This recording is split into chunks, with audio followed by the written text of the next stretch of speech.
Good morning friends आज हम चर्चा करेंगे पैनक्रेटाइटिस। एक डिजीज़ होती है, पैनक्रेटाइटिस एक बीमारी होती है, खतरनाक बीमारी होती है। इस बारे में हम लोग चर्चा करेंगे। सबसे पहले ये जानेंगे कि पैनक्रियाज क्या होता है, इसका क्या काम होता है।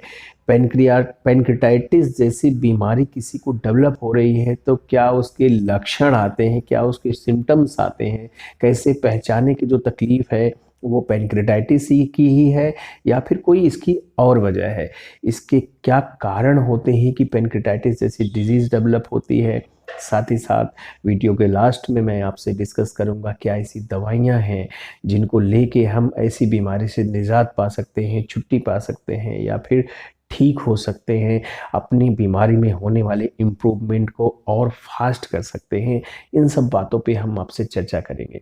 तो सबसे पहले दोस्तों, पैनक्रेटाइटिस में की बीमारी जानने से पहले ये जानना ज़रूरी है कि पैनक्रियाज क्या होता है।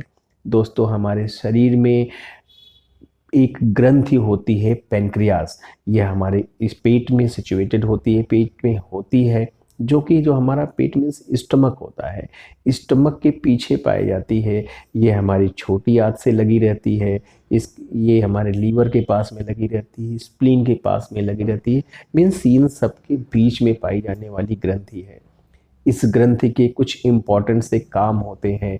जब हम खाना खाते हैं तो उसको पचाने के लिए ये एमाइलेज का सिक्रीशन करती है, लाइपेज का सिक्रीशन करती है, ट्रिप्सिन काइमोट्रिप्सिन की सिक्रीशन करती है। साथ ही साथ ये इंसुलिन का सिक्रीशन करती है जो बहुत ही इम्पॉर्टेंट होता है, और ग्लूकागॉन का सिक्रीशन करती है जो कि बहुत ही मेजर रोल प्ले करते हैं हमारे बॉडी के मेटाबॉलिज्म में।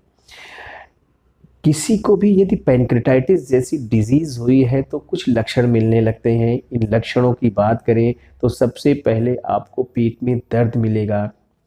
वो जो दर्द होता है वो बहुत तेज़ होता है या सीवियर पेन होता है। जी, यूजुअली अगर अच्छा सा पैनक्रेटाइटिस आपको हो गया है तो दवाइयों से आराम नहीं आता, सीधे हॉस्पिटल भागना पड़ता है या फिर इंजेक्शन से आराम आता है किसी तरीके से।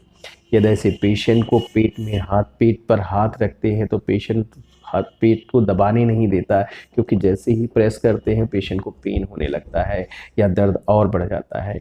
ये दर्द बहुत सीवियर होगा, चुभने वाला दर्द होगा, कई बार मरोड़ने वाला दर्द होता है, और साथ ही साथ ये दर्द पीठ में या पीछे की तरफ भी रेडिएट करता है या जाता है। पेशेंट को उल्टी जैसा लग सकता है, उल्टी हो सकती है, पेशेंट को फीवर आ सकता है। पेशेंट के यदि हम पल्स रेट को देखेंगे तो पल्स रेट बढ़ी रहती है, हार्ट रेट जो है वो बढ़ा रहता है। पैनक्रेटाइटिस जैसी डिजीज़ डेवलप होने के कुछ कारण होते हैं, कुछ वजहें होती हैं, जिसमें सबसे इम्पॉर्टेंट और सबसे ऊपर यही होता है कि पेशेंट को गॉल ब्लैडर में पथरी है। गॉल ब्लैडर में पथरी होने पर यदि ये पथरी नीचे फिसल के आती है और पैनक्रियाटिक डक्ट के पास से गुजर रही है तो ये पैनक्रेटाइटिस जैसी डिजीज़ कर सकती है। यदि हम अल्कोहल लेते हैं, शराब पीते हैं, ज़्यादा शराब पीते हैं, लंबे समय से शराब पीते हैं, तो पैनक्रेटाइटिस जैसी डिजीज़ होने की संभावना रहती है। कुछ दवाइयाँ होती हैं जिनसे भी पैनक्रेटाइटिस हो सकता है। ऐसे पेशेंट जो बहुत मोटे हैं, मोटापा है जिनको, और उनका ट्राइग्लिसराइड बढ़ा हुआ है या पेशेंट के ट्राइग्लिसराइड बढ़े हुए हैं, ऐसे में भी पैनक्रेटाइटिस जैसी डिजीज़ हो सकती है। बॉडी में हमारी यदि कोई इन्फेक्शन चल रहा है, ज़्यादा इन्फेक्शन है, या फिर हमारे पेट में कोई ट्रॉमा हो जाए, कोई इंजरी हो जाए, कोई चोट लग जाए, तो भी पैनक्रेटाइटिस होने के चांसेस रहते हैं।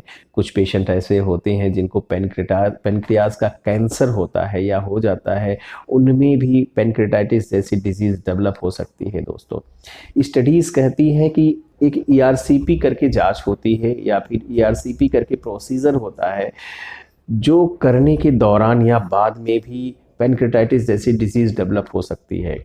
गॉल ब्लैडर में जो पथरी होती है उसको निकालने का जो ऑपरेशन होता है, ऑपरेशन के बाद भी पैनक्रेटाइटिस जैसी डिजीज़ डेवलप हो जाती है दोस्तों, या फिर डेवलप हो सकती है। ये कुछ कारण होते हैं। यदि दवाइयों की बात करें तो दोस्तों बहुत ही अच्छी दवाई होती है। इन दवाइयों से पेशेंट को अच्छा आराम आता है, अच्छा इम्प्रूवमेंट आता है। इसमें सबसे पहली मेडिसिन आती है लिपिटेंड्रा। लिपिटेंड्रा मेडिसिन की 30 पोटेंसी की 4 बूंदें सुबह दोपहर शाम 3 बार लीजिए। साथ ही साथ कोनियम माइक 200 लीजिए, इसकी भी 4 बूंदे सुबह दोपहर शाम 3 बार। और आयरिस वर्सिकलर मेडिसिन लीजिए, इसकी 30 पोटेंसी की 4 बूंदे सुबह दोपहर शाम 3 बार लीजिए। दोस्तों यदि आपको दिक्कत ज़्यादा है या पेन ज़्यादा हो रहा है तो इस मेडिसिन को 5 बार भी आप ले सकते हैं और 4 बार भी ले सकते हैं। मीन्स 3 बार तो रेगुलर आपको लेना है, 4 से 5 बार भी मीन्स फ्रिक्वेंटली रिपीट आप कर सकते हैं। ये फ्रिक्वेंटली रिपीट करते हैं तो आपको और भी अच्छा आराम आता है दोस्तों। दोस्तों आशा करता हूँ वीडियो पसंद आया होगा। Thank you, thanks for watching.